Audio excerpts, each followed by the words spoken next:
Il y a 5 océans et 7 continents. C'est du moins ce que pensent la plupart des gens. Cependant, cette vision fondamentale du monde est massivement remise en question par de nombreux scientifiques depuis 2017. Cette année, ils ont fait une découverte dans l'océan Pacifique qui pourrait changer à jamais notre vision du monde telle que nous la connaissons. Plus précisément, ils ont trouvé un autre continent.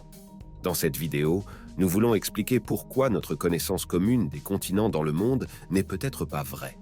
Nous expliquons également ce qu'est ce prétendu nouveau continent et pourquoi il pourrait changer le cours du monde à jamais. Alors, restez à l'écoute ici, sur Bon à savoir. Mais avant d'examiner de plus près ce qu'est le nouveau continent, remontons dans le temps et faisons la lumière sur ce que sont réellement les continents. Il est généralement admis que notre planète Terre a probablement été créée il y a environ 4 500 000 d'années par des astéroïdes, des poussières, des gaz et des comètes. De nombreuses roches ont commencé à former d'immenses plaques tectoniques à la surface de la Terre. À cette époque, la Terre était très chaude et l'atmosphère était remplie de vapeur d'eau. Puis, il y a environ 4 milliards d'années, l'atmosphère terrestre s'est progressivement refroidie, de sorte que l'eau de l'atmosphère a plu sur la Terre. Plusieurs millions d'années plus tard, la planète était remplie d'eau. La seule zone qui n'était pas recouverte d'eau à l'époque était un continent primitif appelé Pangée. La Pangée était une vaste zone terrestre qui réunissait en un seul endroit tous les continents que nous connaissons aujourd'hui. Cette vaste zone était alors habitée, entre autres, par des dinosaures, des amphibiens, les premiers reptiles et même les ancêtres des mammifères. Mais il y a environ 175 millions d'années, les plaques tectoniques qui formaient l'ensemble de la Pangée se sont disloquées morceau par morceau. Au fil du temps, elles se sont déplacées de quelques centimètres par an jusqu'à former la surface de la Terre et les 7 continents que nous connaissons aujourd'hui. L'Europe, l'Asie, l'Afrique, l'Australie, l'Antarctique, l'Amérique du Nord et l'Amérique du Sud. Mais ce n'est pas tout à fait vrai. En effet, au cours du Moyen Âge, de nombreux royaumes européens ont commencé à explorer les 7 mers par bateau. Bien qu'ils n'aient pas encore exploré chaque centimètre carré de la Terre, ils se sont rapidement rendus compte qu'une grande partie de ce qui a pu être la Pangée semblait avoir disparu. L'explorateur néerlandais Abel Tasman, qui a d'ailleurs donné son nom à l'île de Tasmanie, est devenu le premier Européen à naviguer autour du continent australien en 1642 et a informé le monde qu'il était fermement convaincu qu'il devait y avoir un continent géant autour de la Nouvelle-Zélande, mais dans l'eau. Cela s'est produit parce qu'il y avait tant d'îles et de rochers dans cette région du Pacifique qui sortaient de l'eau comme sortis de nulle part. Plus tard, cependant, les gens ont passé moins de temps à explorer cette région mystérieuse et plus de temps à la conquérir. D'une part, parce qu'il était extrêmement difficile d'y naviguer en raison des nombreuses îles et des rochers. D'autre part, les Français et les Anglais étaient occupés à coloniser la région et se sont livrés à plusieurs reprises à des batailles féroces avec les indigènes de Nouvelle-Zélande, d'Australie et d'autres îles de la région. C'est surtout avec les Maoris qu'il y a toujours eu des batailles acharnées, car ils vivaient en Nouvelle-Zélande depuis des siècles et connaissaient très bien la région. Il a donc fallu attendre 375 ans avant que l'on puisse revenir à la science géologique. Mais cette fois, on a découvert quelque chose de révolutionnaire. Après une série de théories et d'études sur la région autour de la Nouvelle-Zélande depuis les années 1990, un article de géographe renommé intitulé « Le continent caché de la Terre » a été publié en 2017.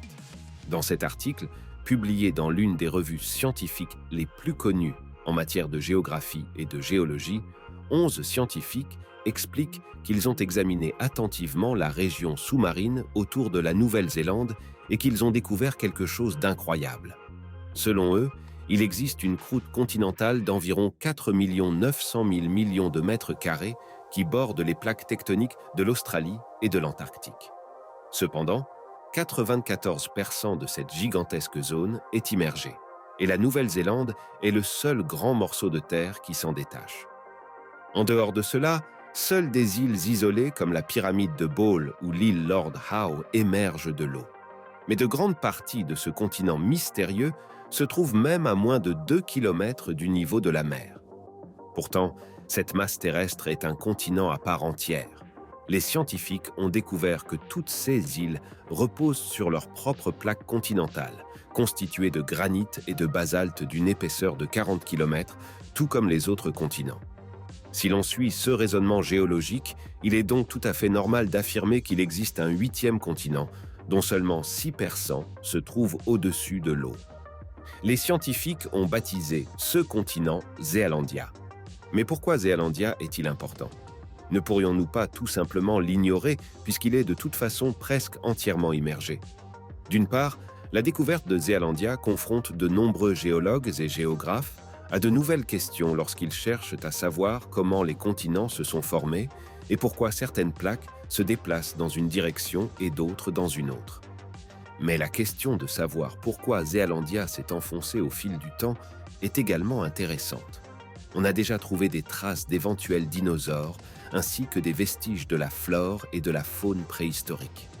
Par exemple, certains pensent qu'il y a plusieurs millions d'années, lorsque Zealandia était encore au-dessus de l'eau, des dinosaures géants tels que le titanosaure ont pu vivre dans cette partie de la planète.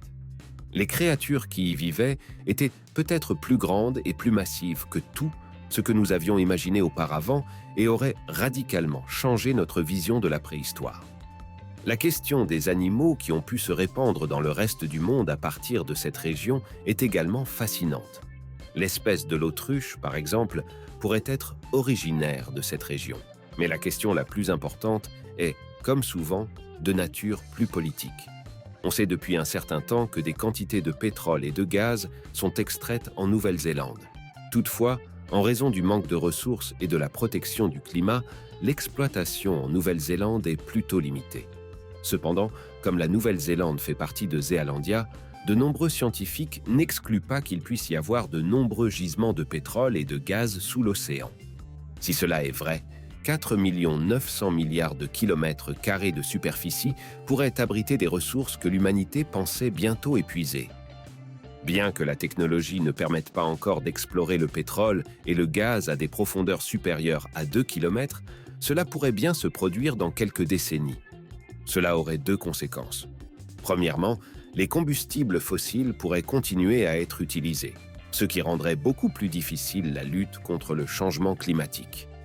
Deuxièmement, toutes les îles et tous les pays de la région pourraient acquérir une nouvelle influence et se voir ainsi offrir de toutes nouvelles opportunités économiques.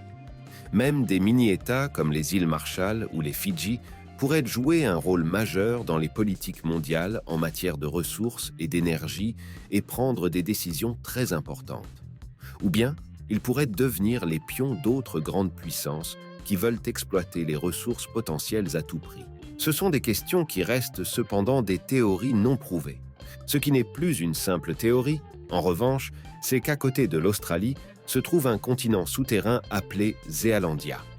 Bien que Zealandia soit le plus petit continent de tous, avec 4 900 000 de kilomètres carrés, cette découverte est plus qu'innovante et montre que nous pouvons toujours apprendre de nouvelles choses sur le monde et notre univers. Dites-nous dans les commentaires ce que vous pensez de Zealandia. Selon vous, quel est l'avenir de cette région ? Abonnez-vous à notre chaîne si vous avez apprécié la vidéo et à la prochaine fois.